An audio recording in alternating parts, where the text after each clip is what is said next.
out there towards evening, and the fog starts to come out. You can feel the blood start to moisten again because of the fog's droplets. Don, I got to ask one question. On a scale of 1 to 10, what was your anxiety level at some point? It had to be pretty high. Way into probably 11. Oh my goodness! 1 to 10, I was. You had spinal taps. You had spinal taps equalizer. It was on 11. Yeah, I got you.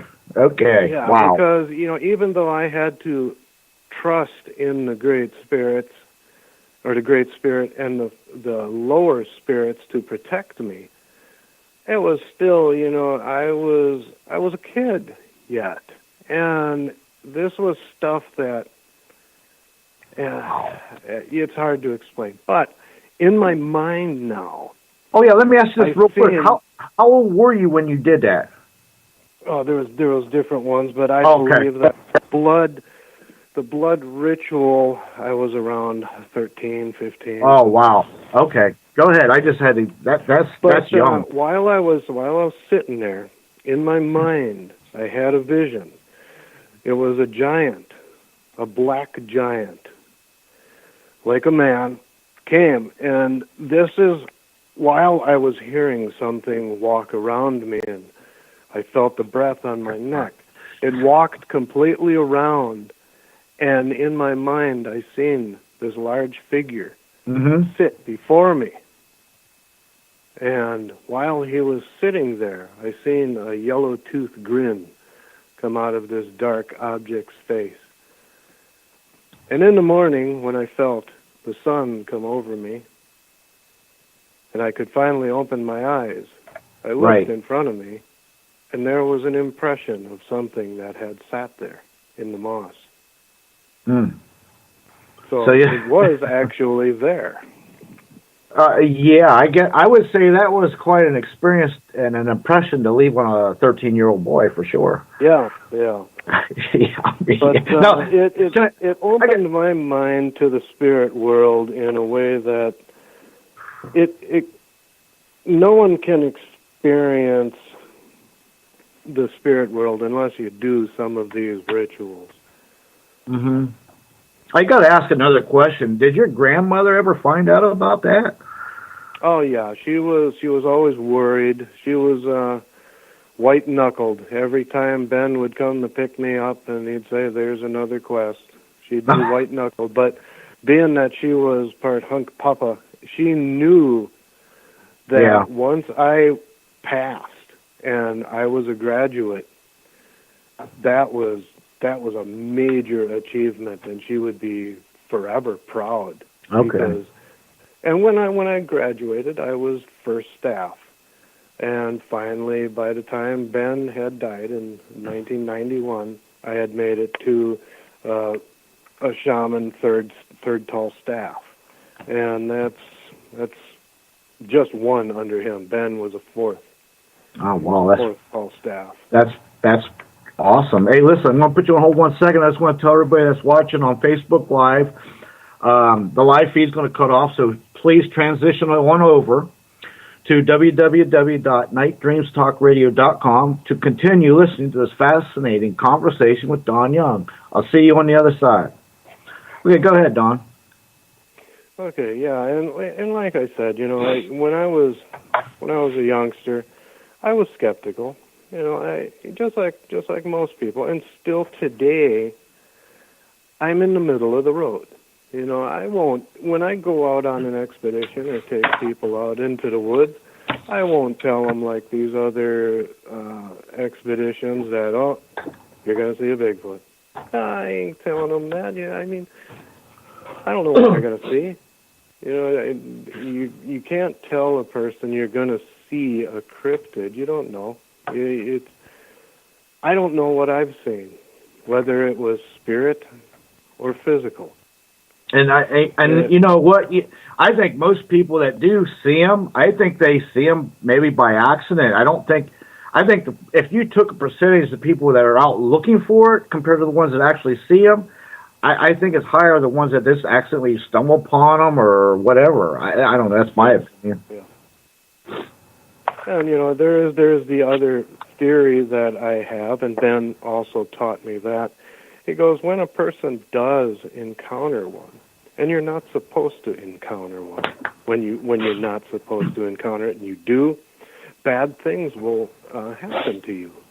Oh, really? And I've seen 3 of my very close friends afflicted by this. 2 of them have died, and as of recently, one has now been diagnosed with a fatal cancer. Oh, my. Well, let me ask you this. I got a question to ask you. Okay, let's say Bigfoots. Do you figure that are they interdimensional, or are they biological, or do they hide under caves, or what do you think the secret is? I believe they're both. A lot of people they say, "Oh, he's nuts." Well, okay. Well, you got the people out there that are seeing the glowing red eyes without any other outside illumination. Okay, right. Now that can only be a spirit. Okay, only the spirit form will have the glowing eyes. Now you have the other type, which is the species that still exist. Well, that's another question I got. Now, a lot of what I've read they kind of generalize into 4 basic different types of Bigfoot. Now, I know there's different branches, whatever. Would you agree with that, or what's your opinion on that? I believe, just like when my wife and I, we talk about different stuff. Well, let's just put an example of the cougar and the white-tailed deer. Okay, you've got some cougars down south. They call them, I believe, the puma. You got them up in Canada called the cougar. It's the same cat. They just designated it as something else. Okay. It's a smaller subspecies, they'll call it. Well, it's the same thing. If you look at the DNA, it's the same animal. It's just different. Its physical appearance is different. That would be the same with the white-tailed deer. You go up into the Canadian areas, you got huge whitetails. You go down in Texas, you got small whitetails. It's the same species. Gotcha. I agree, too, because it's just like the finches on the islands there of Madagascar or Galapagos or whatever, they're the same finch, but they've kind of evolved differently over the different areas of the island. So they look a little different, but it's basically the same species. Yeah, I got you. Okay. And that is the same thing with the physical Sasquatch or the Genoskwa. You have them down in Florida, the skunk ape, which are a smaller species with slightly less hair. Or you have the large giants up in the northern region of Alaska and Canada, which need that mass to support the harshness of the winter. Oh, yeah, definitely. Well, I know there's a lot. People too also say there's not a lot of food out there, but there's a lot of food out there. I've got that also all explained in my book. One of the main, and that's what I'll tell people too. I've been asked that. Well, what do these things eat? They're huge. Okay, one of the main 2 things that are abundant everywhere, all over the earth: rodents and insects. And you know what else? White-tailed deer. Seriously, I know here where I live, they're just everywhere. Oh boy! But yeah, I've done this already when I've taken people out on survival. We've uprooted logs, we've tipped over rocks and stuff like that. And the one thing you find everywhere, insects. You tip over a couple logs, you found grubs or whatever, grubs, anything like that. That is their main foraging. And then the other thing is it's seasonal. Yeah. You got in the summer, you got shallow rivers where they clam, where they I think like any other animal that they would transmigrate depending on the seasons and follow the flow of the animals too. Wouldn't you think? Yeah. Right. Okay. And that too goes with the reindeer herdsmen of I believe it's in the southern. No, it'll be the northeastern part of Russia. They also leave a couple reindeer tethered behind to appease the Yeti. So the Yeti will not take revenge on their entire herd and kill them. Oh, okay. They leave a couple tethered behind as an offering. Gotcha. Pretty much kind of like with them rats in the bag you left out there. Yeah.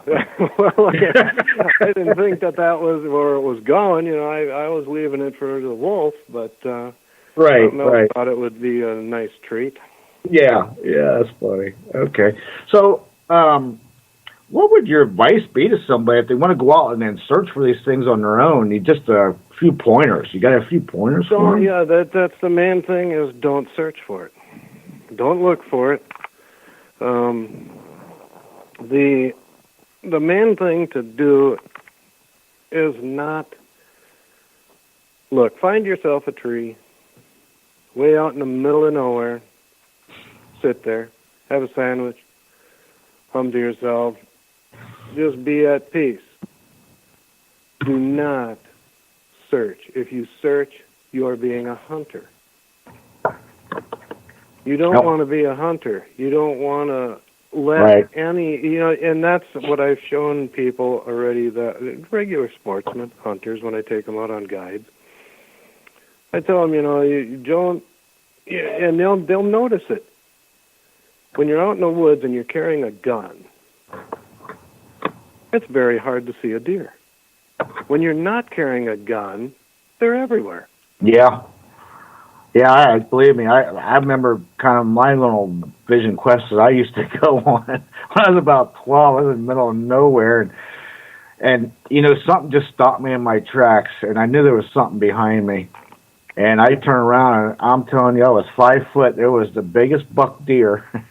he was snorting at me. We had eye contact. I mean, we looked at each other. I just backed up slowly because they can be kind of dangerous certain times of year. You know?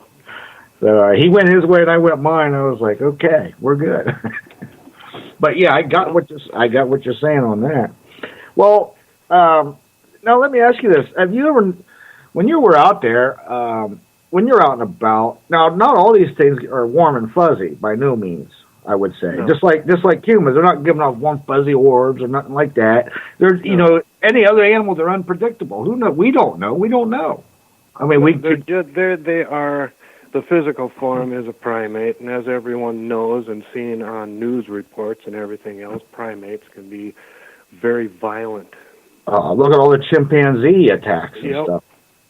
So yeah. That's why I basically laugh at these groups and these people out there that, you must believe in the Sasquatch people. They love you, and come on, give it a break. I am so glad to hear you say that. These creatures, if you get into their territory and you smell the wrong way, they're going to rip your arms off. I'm going to tell you something. I know somebody, I won't say his name, but he had an encounter with one. He got chased out of the woods, and God bless his wife's car, it got a little dent. And that's not a friendly encounter by no means.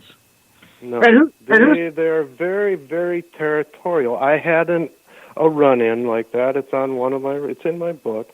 I took a leak out in the woods, and it was in the wrong spot. That was like your marking. It was like I was marking an area that he or she had already marked. And you're like a primate to them. So you were you're a hairless ape, and oh boy.